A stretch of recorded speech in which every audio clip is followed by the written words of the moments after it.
नमस्कार, मैं हूं दीपक चौरसिया। आपके मुद्दे, आपके मतलब की बात और आपकी आवाज बुलंद करने वाली इस महाबहस में आपका स्वागत है। गॉड्स ओन कंट्री यानी भगवान की अपनी भूमि केरल की ये सरकारी पहचान है। अब भगवान की भूमि पर तो रामराज होना चाहिए, लेकिन ऐसा नहीं है। केरल अब राजनीतिक हत्याओं के लिए कुख्यात हो गया है और इसी को मुद्दा बनाकर बीजेपी ने लेफ्ट फ्रंट के खिलाफ आर पार की राजनीतिक जंग छेड़ दी है। बीजेपी अध्यक्ष अमित शाह ने केरल में अपनी पार्टी और संघ के कार्यकर्ताओं की हत्या के खिलाफ मंगलवार को जन रक्षा यात्रा शुरू की। 15 दिन तक चलने वाली इस जन रक्षा यात्रा में आज यूपी के सीएम योगी आदित्यनाथ को मोर्चे पर उतारा। कन्नूर में योगी आदित्यनाथ ने पदयात्रा की। उन्होंने भी लेफ्ट फ्रंट पर राजनीतिक हत्याएं करवाने का आरोप लगाया। संवेदनशील व्यक्ति लोकतंत्र में इस प्रकार की हिंसा को इजाजत नहीं दे सकते। केरल में लंबे समय से बीजेपी और आरएसएस के कार्यकर्ताओं की हत्याएं हो रही हैं। ये हत्या इसलिए क्योंकि वे कम्युनिज्म और यहाँ की सरकार के जन विरोधी कार्यक्रमों से सहमत नहीं, उनकी नीतियों से सहमत नहीं, इसलिए उनकी निर्मम हत्या हो जाती है। केरल में जब जब कम्युनिस्टों की सरकार आई, आप आंकड़े उठाकर देख लो, जब जब कम्युनिस्टों की सरकार आई है, हिंसा की राजनीति बढ़ी है, हत्याएं बढ़ी है। इसका अर्थ है कि कम्युनिस्ट का सरकार में आना और हिंसा होना, दोनों के बीच में एक अच्छा रिलेशन है। केरल में बीजेपी अध्यक्ष अमित शाह की मौजूदगी में बड़े नेता पदयात्रा कर रहे हैं, तो दूसरी ओर दिल्ली में भी बीजेपी कार्यकर्ताओं ने सीपीएम के दफ्तर पर प्रदर्शन किया। बीजेपी का इरादा बिल्कुल साफ है कि कांग्रेस मुक्त भारत की बजाय अब लेफ्ट से लड़ाई उसकी प्राथमिकता में है, क्योंकि उनको लगता है कि कांग्रेस अभी बेहद कमजोर है। केरल में बीजेपी का राजनीतिक जनाधार कभी नहीं रहा, फिर भी यहाँ संघ और सीपीएम के बीच हिंसक टकराव का इतिहास 59 साल पुराना है। 1948 में तत्कालीन संघ प्रमुख गुरु गोलवलकर की रैली में हमले से कैसे हुआ राजनीतिक हिंसा का दौर शुरू और 2014 के बाद वो काफी तेज हो गया। बीजेपी का आरोप है कि मई 2016 में लेफ्ट फ्रंट के सत्ता में आने के बाद सिर्फ 9 महीने में उसके 12 कार्यकर्ताओं की हत्या कर दी गई। 25 सितंबर को बीजेपी की राष्ट्रीय कार्यकारिणी की बैठक में अमित शाह ने ऐलान किया था कि केरल में वामपंथी हिंसा में के कीचड़ में कमल खिलेगा। अमित शाह अब केरल में अपने उसी मिशन को अंजाम तक पहुंचाने में जुट गए हैं। सवाल ये है कि वो जो काम कर रहे हैं वो काम एक गैर जनतांत्रिक है, एक वो हिंसाकारी है, और हिंसा और इस तरह के हमलों के आधार पर वो अपनी सामाजिक आधार बढ़ाने की कोशिश करें, या एक लेबोरेटरी के रूप में केरला को तैयार करने की कोशिश कर रहे हैं ताकि दक्षिण भारत में उनकी असर जो है बढ़े, या उत्तरी केरला में जहां पर बहुत सिग्निफिकेंट माइनॉरिटीज पॉपुलेशन है वहां पर ये तनाव पैदा करके वो उनकी इसके लिए ये सब उनके साजिशों का हिस्सा है। अब ये सब एक्सपोज करते हुए हम इसके विरोध भी प्रदर्शन करेंगे। तो सीपीएम भी प्रदर्शन की बात कह रही है, लेकिन सवाल अभी भी बना हुआ है, केरल में आखिरकार इतनी राजनीतिक हत्याएं क्यों हो रही हैं? इसी पर बात करने के लिए, इसी महाबहस में शामिल होने के लिए हमारे साथ जीवीएल नरसिंहराव है, बीजेपी के राष्ट्रीय प्रवक्ता और सेफोलॉजिस्ट हैं।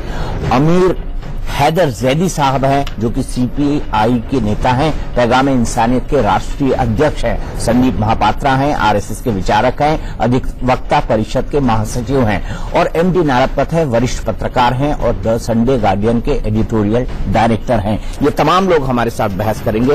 लेकिन जैदी साहब, मैं फिर शुरुआत करता हूं आपसे। कल रात में हमने इस बहस को खत्म किया था, हमने कहा था हम आगे भी इसको ले जाएंगे, और आज मैं आगे ले जा रहा हूं। आप मुझे ये बताइए कि केरल में ये राजनीतिक हत्याएं क्यों हो रही हैं और क्यों ऐसा होता है कि जब भी लेफ्ट पश्चिम बंगाल में सरकार में आता है, केरल में सरकार में आता है, वहां पे राजनीतिक हत्याएं क्यों शुरू हो जाती हैं? हत्याएं किसी की भी हो अफसोसनाक है, निंदनीय है। हत्यारा अगर जेल से बाहर घूम रहा है तो लेफ्ट की कमी होगी। कोई हत्यारा अगर जेल से बाहर घूम रहा है जिसपे हत्या का इल्जाम लगा हो या जिसने हत्या की हो, अगर वो जेल से बाहर है तो लेफ्ट सरकार दोषी है। अगर वो जेल के अंदर है, ट्रायल में है, कोर्ट सजा उसे दे रहा है, तो इसमें लेफ्ट की कोई कमी नजर नहीं आती। मसला यहां ये नहीं बनता, मसला ये बनता है कि मोदी जी का आइडिया फेल हो गया है, मोदी जी का चेहरा हिंदुस्तान में फेल हो गया। कहां मोदी जी? केरल की बात करें, केरल की बात, मोदी जी की बात, मोदी जी केरल की बात हिंदुस्तान से बाहर है। फिर बोल रहा हूं, सुन लीजिए, केरल हिंदुस्तान का हिस्सा नहीं है। आम और अनार में कंपैरिजन नहीं हो सकता। केरल हिंदुस्तान का हिस्सा नहीं है, केरल हिंदुस्तान का हिस्सा नहीं है।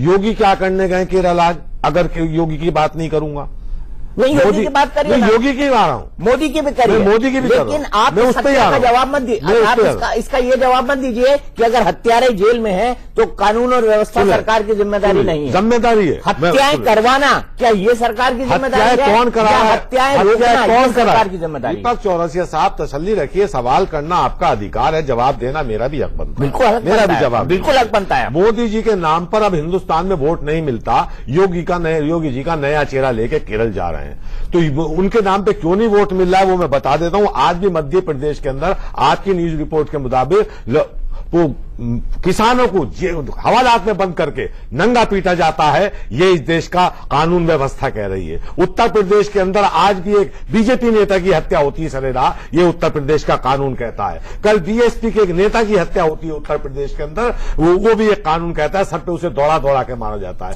ये उत्तर प्रदेश के कानून। सब बात मान रहा हूं, सब बात मान रहा हूं, सब बात मान रहा हूं, अमित शाह कह रहे हैं, सब बात मान रहा हूं। मुझे सिर्फ ये बताइए कि केरल में ठीक है, योगी असफल मुख्यमंत्री, हम सब कह चुके हैं कि योगी असफल मुख्यमंत्री रहे हैं, कि हमने मान ली वो बात। मध्य प्रदेश में क्या हुआ, इसके लिए मध्य प्रदेश में जुडिशियल इंक्वायरी बिठा दी गई है। सिर्फ एक थाने में हिंसा का मामला है, एक थाने के अंदर आदमी को मारने का मामला है, लेकिन राजनीतिक हत्या नहीं। मध्य प्रदेश पूरे मध्य प्रदेश के अंदर ऐसा कहीं नहीं हुआ। सर मैं वहां का रहने वाला हूं। लीजिए, मध्य आप रहने वाले हैं। आंदोलन, किसानों का आंदोलन मध्य प्रदेश में हुआ था, और मध्य प्रदेश को किसानों का आंदोलन पंजाब में भी हो रहा है। नवजोत सिंह सिद्धू आपके मंत्री को 17 लाख के चेक बांट रहे हैं, गोली से बोलने आपके मंत्री नवजोत सिंह सिद्धू काय को किसानों को 17 लाख रुपए बांट रहे हैं। अगर पंजाब में किसान आंदोलन नहीं कर रहे हैं तो इसका जवाब दे दीजिए ना मुझे। आंदोलन किसान कर रहा है, किसान त्राहिमाम कर रहा है हिंदुस्तान का, उसे यह कहा गया था कि उसकी फसल का लागत का 3 गुना हम देंगे, उस पर बात नहीं हो रही है। रोजगार नौजवानों को देने की बात की थी, उस पर बात नहीं हो रही है। पिछले 3.5 साल के आंकड़े निकाल लेके देख लीजिए, अगर उनका डिवाइडेशन करेंगे तो उस पर बस 3 मुद्दों पर बात होती है कि मुसलमानों को आतंकवादी बता दो, कम्युनिस्टों को माओवादी बता दो, और आदिवासियों को और दलितों को नक्सलाइट बता के गोली मार दो, और कोई काम नहीं हो रहा है। चल ठीक है, आपने हिंसा में कमल खिलेगा, अमित शाह का बयान है। हम नहीं कह रहे हिंसा में दांतिया तोड़ा खिलेगा, हम नहीं कह रहे हिंसा में बाल क्रांति खिलेगा, अमित शाह कह रहे हैं हिंसा में हम कमल खिलाएंगे। जब इनकी विचारधारा यह है कि हम देश को कम्युनिस्टों से मुक्त चाहते हैं, हम देश को कांग्रेस से मुक्त चाहते हैं, हमने कभी नहीं कहा कि हिंदुस्तान से बीजेपी मुक्त चाहिए हमें, हमने नहीं कहा। आपने बात कह ली, अपनी बात ये कहते हैं, अपनी बात कह ली। उन्होंने कहा था वामपंथी हिंसा, लफ्ज हिंसा कर रहे हैं, वामपंथी हिंसा नहीं करते, वामपंथी हिंसा शब्द है, वामपंथी हिंसा शब्द है। और नरसिम्हा राव साहब आप जवाब दीजिए। जैदी साहब ने अपनी बात पूरी कर ली है, जैदी साहब ने अपनी बात पूरी कर ली है, आप जवाब दीजिए। ये आप पर भी आरोप लगा रहे हैं। नहीं दीपक जी, असली बात यह है कि बौखलाहट है वामपंथी दलों में, और जो प्रश्न हम पूछ रहे हैं उसके जवाब नहीं दे रहे हैं, तो इधर उधर घूम के बात को घुमाने की बात कर रहे हैं। हम किस लिए वहां यात्रा कर रहे हैं? ममता बनर्जी को दुर्गा देवी कहते थे, आज बंगाल में आप नहीं जा सकते। सुन लीजिए, जब बंगाल में कम्युनिस्ट थे तो आप जाते थे, आंदोलन करते थे, आपका स्वागत होता था। हम दूसरी विचारधारा का सम्मान करते हैं, लेकिन आप बंगाल में नहीं जा सकते। आपको जवाब देने का हक है तो जीवीएल साहब को भी है, जीवीएल साहब को भी उनके हक का पालन करने दीजिए, हक उनको अपनाने दीजिए। जीवीएल साहब बोलिए। तो दीपक जी, तथ्य इतने आरोपित साबित करते हैं सीपीएम को, तो इसलिए वो चाहते हैं जनता के पास ये तथ्य न पहुंचे।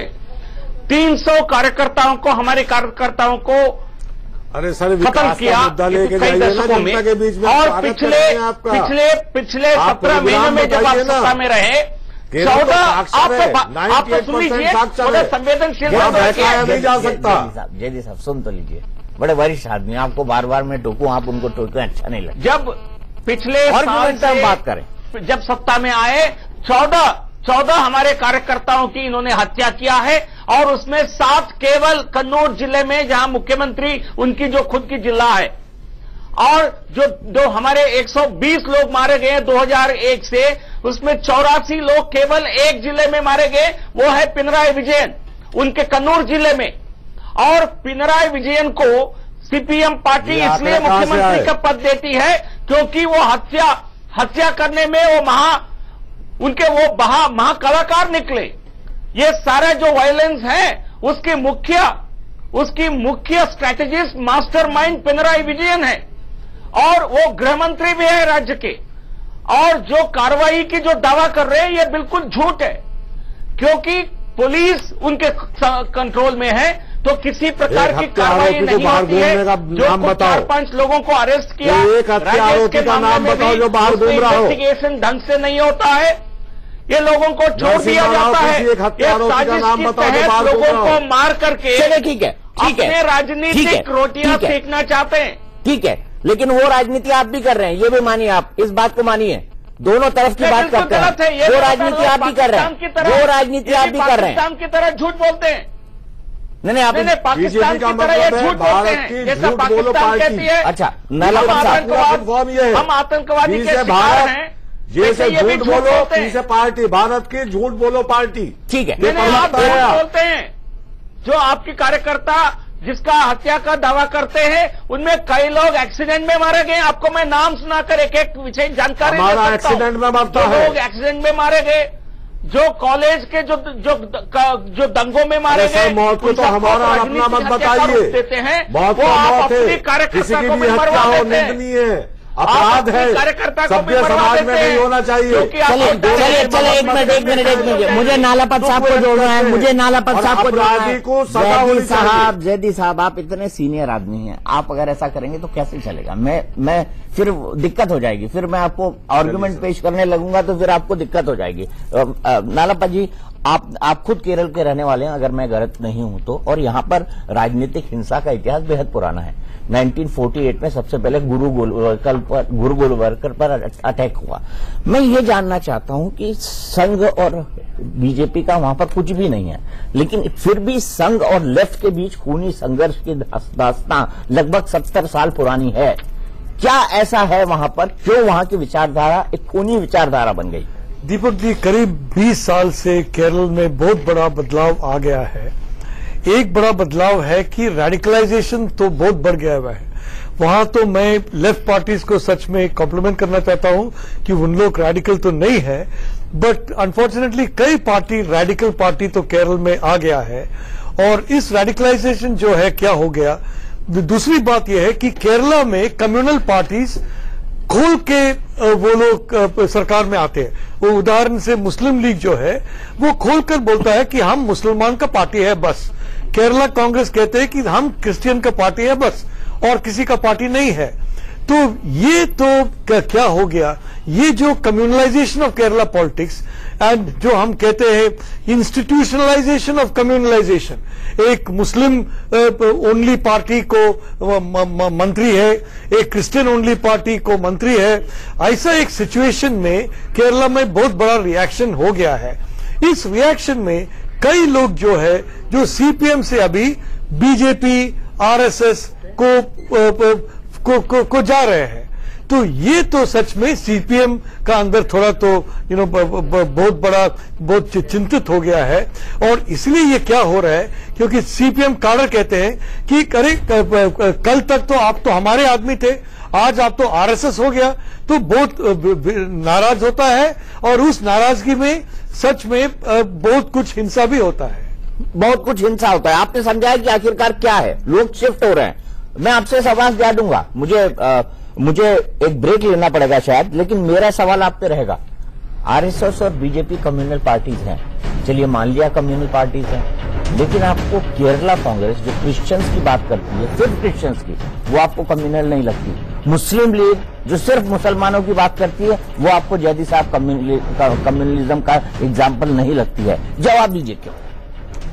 सर, केरल पार्टी जो आप बता रहे हैं क्रिश्चियन की, कोई भी धर्म के आधार पर जो पार्टी बनती है वो वहीं सुकुड़ के रहेगी, उनका आधार कुछ नहीं है। और हम ऐसी पार्टियों को कोई मान्यता नहीं देते हैं। मुस्लिम लीग भी उसी आधार पे आती है, उनकी आइडियोलॉजी हमसे नहीं मिलती है। आजादी के पहले की जो मुस्लिम लीग थी वो कुछ और है, आज की मुस्लिम लीग नालापत साहब इसका जवाब देना चाहते हैं। नालापत साहब इसका जवाब, लेकिन मसला जब बनता है जब कश्मीर के अंदर महबूबा मुफ्ती, जिन्हें अटल बिहारी वाजपेयी ये कहते हैं कि ये हिजबुल उसकी इंडियन मुजाहिदीन की समर्थक है, उनकी गोद में जाके बीजेपी बैठती है, वहां इन्हें कम्युनलिज्म नहीं नजर आता है। पंजाब के अंदर जो खालसा को समर्थन करते हैं, अलग पंजाब की समर्थन करते हैं, उनकी गोद में जाके बैठते हैं, तब इन्हें नहीं लगता है। असम के अंदर असम गण परिषद की गोद में जाके बैठते हैं, तब इन्हें नजर। आप केरल में केरल कांग्रेस और मुस्लिम लीग की गोद में जाके बैठ जाते हैं, समय समय पर उनका इस्तेमाल करते हैं, हम आपको गलत नहीं लगता? राजनीति में कभी समर्थन अगर ले लिया जाता है सीटों के आधार पे, वो अलग चीज है। हम उस आइडियोलॉजी का समर्थन नहीं करते। हम उस आइडियोलॉजी का समर्थन नहीं करते कि देश का नौजवान शहीद हो रहा है कश्मीर के अंदर, और ये महबूबा की गोद में बैठे। मुझे ब्रेक लेना है, मजबूरी है मेरी। संदीप महापात्रा जी को भी जोड़ना है। नालापत साहब इसका जवाब देना चाहते हैं, जो बातों को स्पिन करना चाहते हैं जैदी साहब, उसका जवाब देना चाहते हैं। नहीं थे जैदी साहब की उस बात से जिसमें रेडिकलाइजेशन की वो बात कर रहे थे, और ये कह रहे थे कि चलो हमने ले लिया केरला कांग्रेस से या मुस्लिम लीग से या अंदर से या बाहर से, अंदर खाने से या बाहर खाने से, लेकिन आप कहना है इंस्टीट्यूशनलाइजेशन हो चुका है, तो क्या ये सरकार के अंदर भी आ चुका है? जी, केरल में करीब 40% मेरे ख्याल से माइनॉरिटी वोट है, करीब 40%। जी। तो कांग्रेस पार्टी और कांग्रेस फ्रंट जो है वो बहुत सालों से वो एक माइनॉरिटी फोकस्ड एजेंडा है, ऑल इंडिया में भी है और केरला में एक बड़ा माइनॉरिटी फोकस्ड एजेंडा है। इस समय सीपीएम सीपीआई लेफ्ट पार्टी जो है वो सच में उनका मेजर बेस जो है वो माइनॉरिटी नहीं है, वो मेजॉरिटी कम्युनिटी है। आज तो क्या हुआ, परंतु कभी कभी वो तो केरला कांग्रेस का एक हिसाब को, मुस्लिम लीग का एक हिसाब को, कभी कभी उदाहरण से Achyut Menon CPI chief minister था, उस चीफ मिनिस्टर का मिनिस्ट्री में केरला मुस्लिम लीग भी था। तो इसलिए क्या हो गया कि केरला में ऐसा एक माइनॉरिटी फोकस पॉलिटिक्स तो हो गया लेफ्ट फ्रंट और कांग्रेस में। इसलिए मेरे ख्याल से बीजेपी को एक चांस मिल गया है, स्पेस मिल गई है, स्पेस मिल गया है, बीजेपी को स्पेस मिल गया। लेकिन संदीप महापात्रा जी, गुरु गोलवलकर से लेकर आज तक आपने भी इस राजनीतिक हिंसा का जवाब हिंसा से ही दिया है। ये मैं कहना चाहूंगा आरएसएस के लिए एक बड़ा स्पेसिफिक पॉइंट।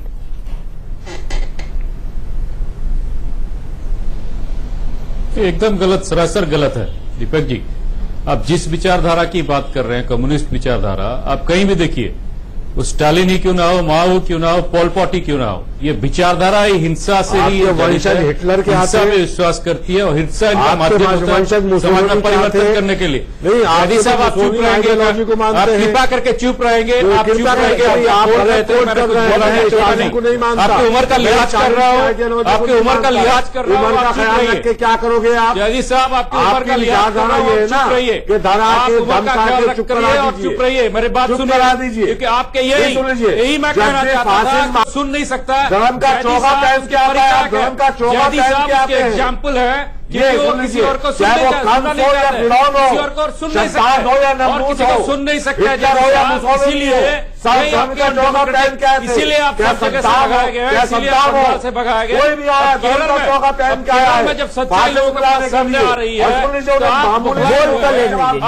बहुत चिंता है कि भाई केरल में चले जाएंगे तो कहाँ जाएंगे आप? महापात्रा जी को संदीप जी बोलिए। आप दीपक जी, मैंने चुप करा दिया उनको, मैंने अपनी जिम्मेदारी पूरी कर दी, आप क्विकली अपने पॉइंट रखिए। जहां तक हिंसा की बात, जी मेरा पॉइंट यह है दीपक जी कि अब्दुल्ला कुट्टी नामक एक सीपीएम के नेता थे, उन्होंने अपने एक स्टेटमेंट में कहा था कि Bengal style of killing Kerala में होना चाहिए। और बंगाल स्टाइल ऑफ किलिंग क्या है कि जिंदा किसी को दफना दीजिए एक नमक के बोरी के साथ, ताकि खून के छींटे भी कहीं नहीं पड़ेंगे। तो इस तरह की हिंसा और इस तरह की जो वातावरण केरल में उत्पन्न हुई है, और आपको बता दूं पिछले 20 सालों में लगभग 100 ऐसे केसेस हुए, लेकिन 50 से भी कम केसेस अब इस ट्रायल के स्टेज में पहुंची है। साजी नामक हमारे आरएसएस के एक स्वयंसेवक की हत्या 1998 में की गई थी, आज 2017 में हम लोग हैं, अभी तक उस केस में ट्रायल शुरू नहीं हुआ है, क्योंकि उस समय जो सरकारें जो भी बनती हो, चाहे सीपीएम की या कांग्रेस की जो भी है, इस तरह के जो पॉलिटिकल हिंसा के जो शिकार होते हैं, उस तरह के जो केसेस होते हैं, कोई भी सरकार ये नहीं चाहती कि उसके कुछ रिजल्ट निकले। और बार बार ये लोग केरल के एग्जाम्पल देते हैं कि क्राइम रेट बहुत कम है, लेकिन मैं और एक एग्जाम्पल देना चाहता हूं। 100 में से अगर 50 से भी कम केसेस 20 साल में ट्रायल तक नहीं पहुंचे हैं, तो केरल का जो कानून व्यवस्था है उसके ऊपर भी प्रश्नवाची है और प्रश्न चिन्ह लगाता है। तो बार बार जो ये लोग कह रहे हैं कि केरल सबसे शांतिप्रिय देश राज्य है, कहीं ना कहीं इसका भी एक सही तरह से एनालिसिस होना चाहिए। नंबर 1 ये। नंबर 2, भारत के जो भी निर्वाचित नेता है वो भारत के किसी भी अंश में जा सकते हैं। मानिक सरकार जो त्रिपुरा से उठ के आज हरियाणा में वहां पे किसानों के लिए रैली कर रहे हैं, वहां पे तो कोई संघ के लोग उनके विरोध नहीं कर रहे कि आप क्यों आ रहे हैं। इनके मन में इतना क्यों खलबलाहट है, इनके मन में इतना चिंता क्यों है कि संघ के और भाजपा के लोग अगर केरल जा रहे हैं और केरल की जनता उनके साथ खड़ी दिख रही, तो इनके अंदर इतनी चिंता क्यों है। अगर ये कहते हैं कि वहां पे अच्छी शासन दे रहे हैं, अच्छी कानून व्यवस्था है, तो इनको तो चिंता ही नहीं करना चाहिए। बिल्कुल बताइए प्रश्न है, बिल्कुल वैलिड पॉइंट बताया उन्होंने। मैंने उनसे लॉजिकल सवाल पूछा था, बिल्कुल वैलिड पॉइंट। लोग वहां पे जुड़ रहे हैं। देश का कोई भी नागरिक कहीं भी किसी भी सूबे में जाके किसी भी खित्ते में जाके मीटिंग करता है, स्वागत योग्य है, हम उसका विरोध नहीं करते। लेकिन सवाल जब बनता है, जब मामूली सा एक नौजवान साथी उत्तर प्रदेश के अंदर जाता है तो उसे रोक दिया जाता है, उसकी पब्लिक मीटिंग नहीं हो देती। अभी राहुल गांधी वहां गए थे, मेरी पार्टी के नेता नहीं है, मध्य प्रदेश नहीं जाने दिया जाता है, अमेठी नहीं जाने दिया जाता है, उत्तर प्रदेश में मुजफ्फरनगर सहारनपुर नहीं जाने दिया जाता है। ये तुम्हारा जैदी साहब अखबार पढ़ लीजिए करिए, राहुल गांधी अमेठी में है, सर अभी गए हैं वहां पर, उसने रोक दिया था, किसी ने नहीं रोका था। डीएम ने साफ किया था कि हमने सिर्फ टिप्पणी की थी। जैदी साहब अखबार पढ़ लिया करिए। मैं अभी तक यही मानता था कि लेफ्ट के लोग बड़े पढ़े लिखे हैं, लेफ्ट के लोग बड़े पढ़े लिखे हैं, मैं अभी तक यही मानता था, लेकिन मुझे लगा कि आप तो सुबह का अखबार भी नहीं पढ़ रहे हैं कि राहुल गांधी अमेठी पहुंच चुके हैं। ये सर आज की न्यूज नहीं है, 4 दिन पहले की बता रहा हूं। 4 दिन पहले की, 4 दिन पहले क्यों नहीं जाने दिया? यदि साहब 4 दिन पहले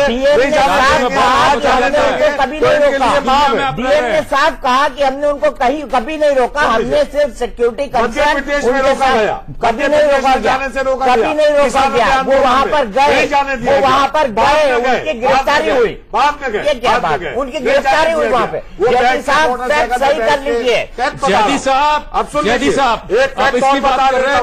कुछ दिन पहले ममता बनर्जी ने संघ के सरसंघ चालक को मना किया, परमिशन देने से मना किया। उस समय कहां थे? अब तक सिलेक्टिव क्यों होते हैं? संघ के अगर सभा समिति नहीं करी जाती है तो उसके लिए आप चुप रहते हैं, सपोर्ट करते हैं। दंगों की आरोपी थी, कोर्ट ने सजा दे दी, आप कोर्ट में जाके ये कहते हैं कि साहब ये तो हाउस में मौजूद थी, दंगों में मौजूद नहीं थी। ये आपका करेक्टर है, हमारा करेक्टर नहीं है। हम कहते हैं अपराधी की जगह डिसाइड करने दीजिए, कहते हैं अपराधी की जगह जेल होनी चाहिए। मसला जब ये बनता है आज तक, चलो आप लीजिए 85 कम्युनिस्ट कार्यकर्ता मरते हैं तो 85 कार्यकर्ताओं को मारने वाला खूनी होगा या कौन होगा? आपने हमारे 85 कार्यकर्ताओं को मारा। इनके 2 कार्यकर्ता मारे गए, तो इनके 2 कार्यकर्ता अगर मारे गए हैं तो अरे भाई साहब वही तो मारने वाला खूनी होगा कि नहीं होगा? मजम्मत करिए, मुझे ये बता दीजिए, मजम्मत करिए।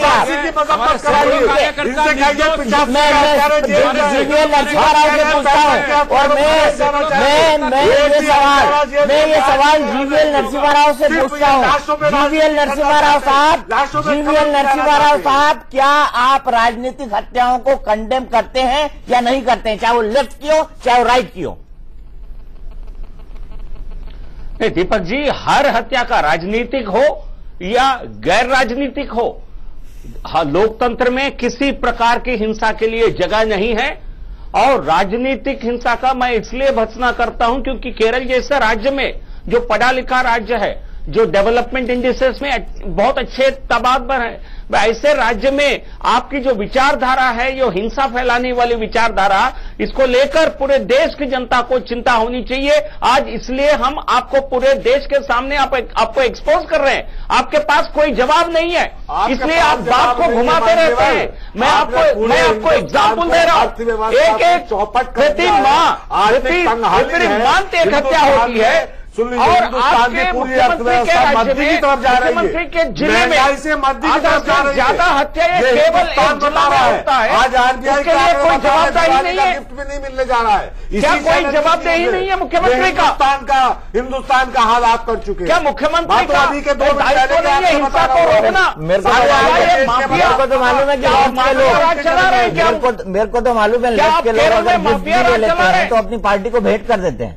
बिल्कुल कर देते, लेफ्ट वाले गिफ्ट भी ले लेते हैं, अपनी सैलरी भी भेंट करते हैं। बिल्कुल भेंट करते हैं। तो आप दिवाली पे जो गिफ्ट आएंगे आपके पास, आप उसको एक गोपालन भवन या फिर अजय भवन, बिल्कुल मैं कोई गिफ्ट नहीं लेता हूँ किसी, है ना? बिल्कुल। तो चिंता क्यों हो रही है आपको कि दिवाली का गिफ्ट नहीं? अरे मजदूरों को मिलना चाहिए भाई, चिंता क्यों? कशों को मिलना चाहिए, मजदूरों को नौजवानों को मिलना चाहिए, देश के कारोबारियों को मिलना चाहिए। आज देश का कारोबारी ये कहता है कि हम भगवा पहन के सन्यासी बनने के लिए तैयार है, और देश का सन्यासी जो राष्ट्रवाद के नाम पर गोमूत्र बेच रहा है 65 रुपए लीटर, उसके ऊपर जीएसटी नहीं है। ये आपने एक आया कानून, ये हिंदुस्तान में सरकार सबका साथ। चलिए महापात्रा जी इसका जवाब देंगे। महापात्रा जी इसका जवाब देंगे, उन्होंने उंगली उठा रखी है।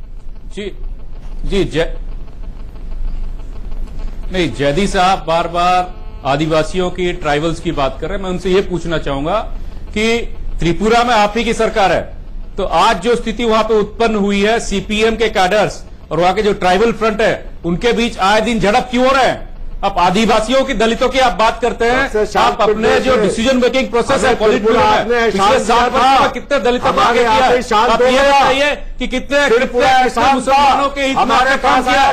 केवल इन तबकों को आपने यूज किया है पॉलिटिक्स करने के लिए। जब आपको कोई ये दिखा देता है, आईना जब आपको दिखा देता है, इसी तरह से चिल्ला रहे हैं क्योंकि आपके पास कोई तर्क नहीं है। जैदी साहब, त्रिपुरा में कभी उनके होने का सवाल अब जेडी साहब तर्क बात करिए ना, तर्क मत करिए, बोलिए। जर्नलिस्ट की जब हत्या हुई, आपकी सरकार क्या कर रही थी? गौरी लंकेश की हत्या पे आप ये कहते हो कि कुतिया मर गई, कुत्ते के पिल्ले बिल बना रहे हैं। आपकी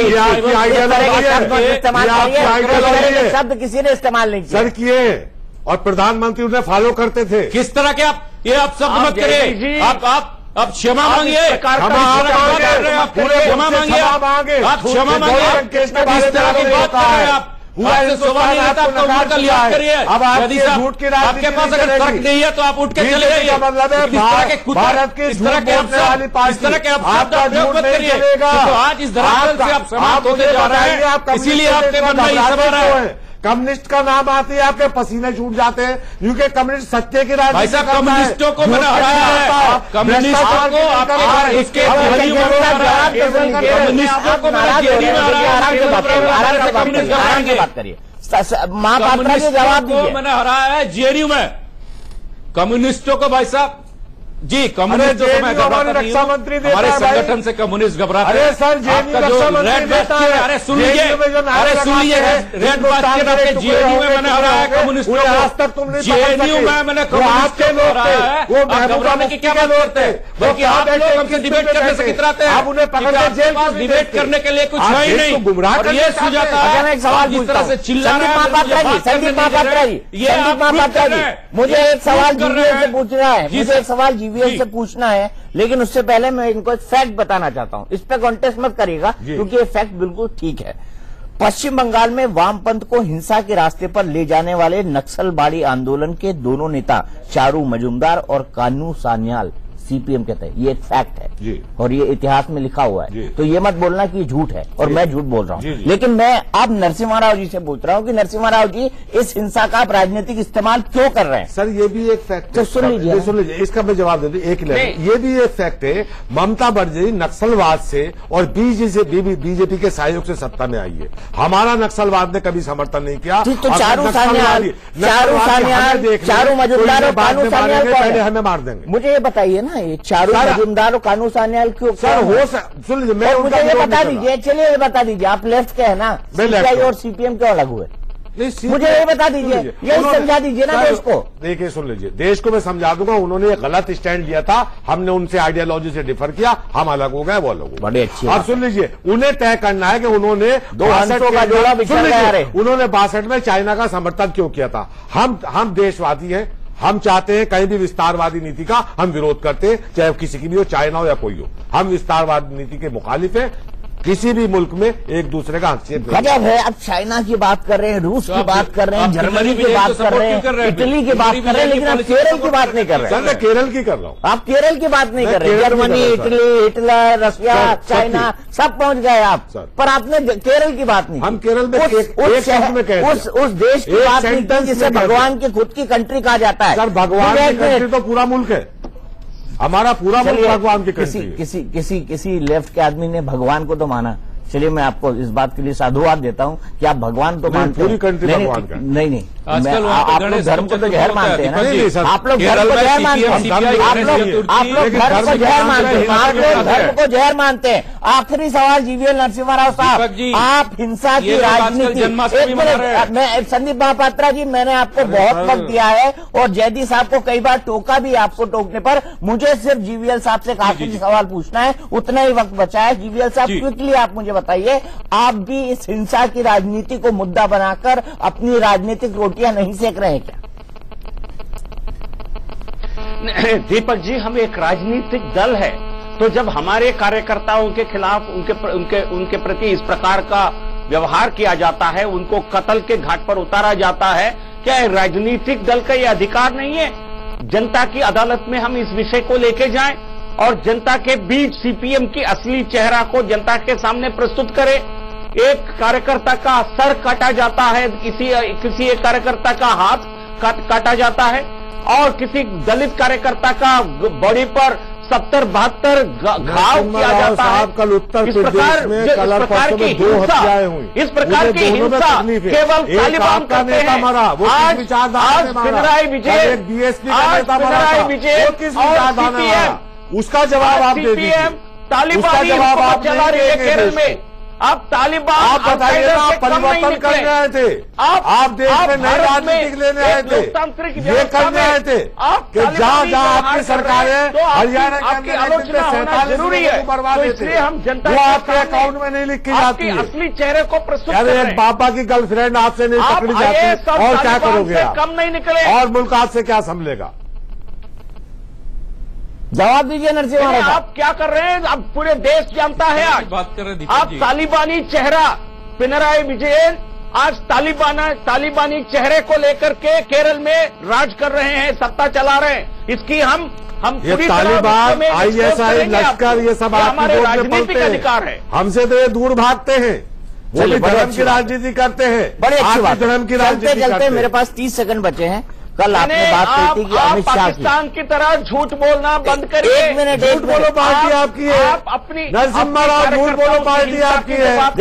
बीजेपी का मतलब भारत की झूठ बोलो पार्टी। जयदी साहब, मैं उन डिस्कशन करने वालों में से नहीं हूं जो अपना फैसला जनता पर छोड़ता, जो अपना फैसला खुद सुना देता है।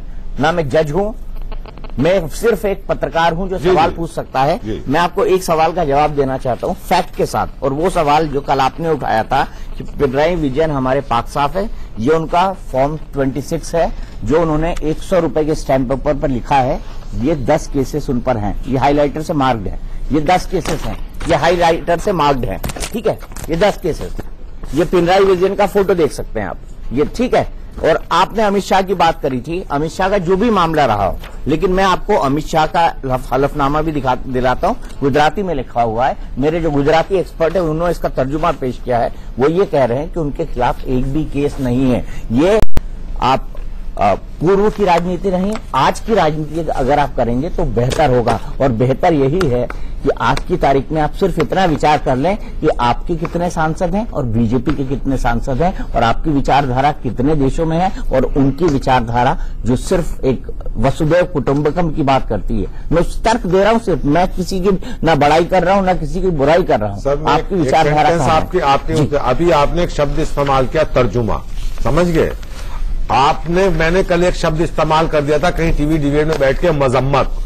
तो ये वो लोग हैं, इतने हैं कि मजम्मत को ही गालिये पे उतार देते हैं, कहीं आपको तर्जुमे पे गालियां ना पढ़नी पड़े। मैं तो गालियां सुनने का आदी हूँ, मैं इतने बुद्धिजीवी हैं, मैं तो गालियां सुनने का आदी हूँ, मैं तो गालियां सुनने का आदी हूँ, लेकिन मेरी बुद्धि का स्तर इतना नहीं है। चलिए, मेरी बुद्धि का स्तर भी इतना नहीं है, मेरा स्तर सिर्फ इतना है कि मैं वाजिब सवाल पूछता हूँ, तर्क के आधार पर पूछता हूँ, और मैं बिल्कुल कंक्लूड नहीं करूंगा। आपने चारों के वर्जन सुने कि वाकई केरल के अंदर क्या हो रहा है। फैसला इस देश की जनता को लेना है। महाबहस में आज के लिए इतना ही, लेकिन इंडिया न्यूज पर खबरों का सिलसिला लगातार जारी है।